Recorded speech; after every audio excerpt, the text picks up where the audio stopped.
Hello friends, आपका कठिन समय ही आपको मजबूत बनाता है। आपका कठिन समय ही आपको मजबूत बनाता है। जब जब आप कामयाबी की तरफ आगे बढ़ रहे होते हैं तो रोज नई डिफिकल्टी आपके सामने आती है, नई नई प्रॉब्लम्स क्रिएट होती हैं और आपको डिस्टर्ब करती हैं। आप ना चाह कर भी, आपके ना चाहते हुए भी वो काम हो जाते हैं जिन्हें आप नहीं लाइक करते।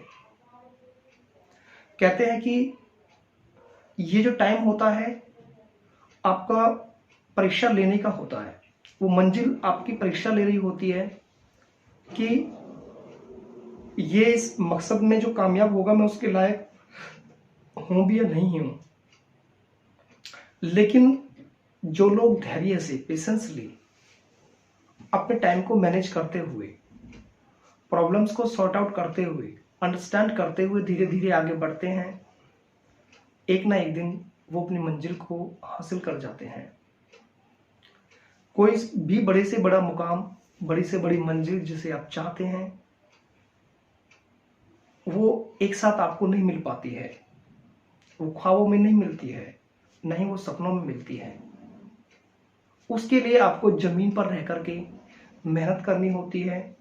आपको बिल्डअप करना होता है, अपने नेटवर्क को बिल्डअप करना होता है, आपके रिसोर्सेज को एलोकेट करना पड़ता है, उनको सही यूटिलाइज करना पड़ता है।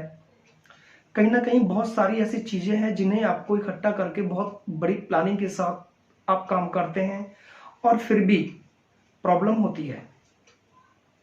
फिर भी एक टाइम ऐसा आ जाता है कि आप हार थक कर बैठ जाते हैं कि अब मैं इस काम को बिल्कुल नहीं करूंगा या मैं अब दोबारा ट्राई नहीं करूंगा।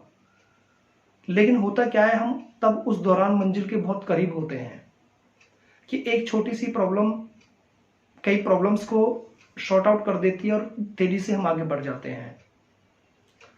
एक छोटा सा उदाहरण सपोज कीजिए, कोई 10th क्लास का स्टूडेंट है और वो मन में एक आईएएस को टॉप करने के अगर मन में ख्याल आप उसके आता है या वो एक ड्रीम्स लेता है तो लगभग लगभग मैं कह सकता हूं कि 5 से 6 साल 11th भी वो करेगा, 12th भी करेगा, ग्रेजुएशन भी करेगा, तब कहीं जाकर के उसका अपना एज क्राइटेरिया होगा और उसके लिए मेहनत करेगा। और इन 5 साल के दौरान उसने कितनी मेहनत की हुई होती है अपने उस टारगेट को लेकर के। और फिर भी आप सोचो कि एग्जाम देने के बाद भी अगर वो फेल हो जाता है तो माइंड आपका क्या कहता है? क्या वो छोड़ देगा? मेरे हिसाब से बिल्कुल नहीं छोड़ना चाहिए, नहीं वो छोड़ेगा। क्यों? क्योंकि बहुत सारी सीढ़ियों को वो इतना पार कर चुका है। तो क्या 1 साल या 6 महीने के बाद जो दूसरा अटेम्प्ट वो करेगा, क्लियर करेगा, तो डेफिनेटली उसमें वो पास हो जाएगा। क्योंकि उसके अंदर बहुत सारा कॉन्फिडेंस और मेहनत करने की जो जज्बा है वो भरा हुआ है और वो हर हाल में उसे पूरा ही करता है। मेरे दोस्तों, अपनी मेहनत को आगे बढ़ाते रहें और टाइम को अपने को ध्यान में रखते हुए, समझते हुए उसको क्लियर करें। Thank you.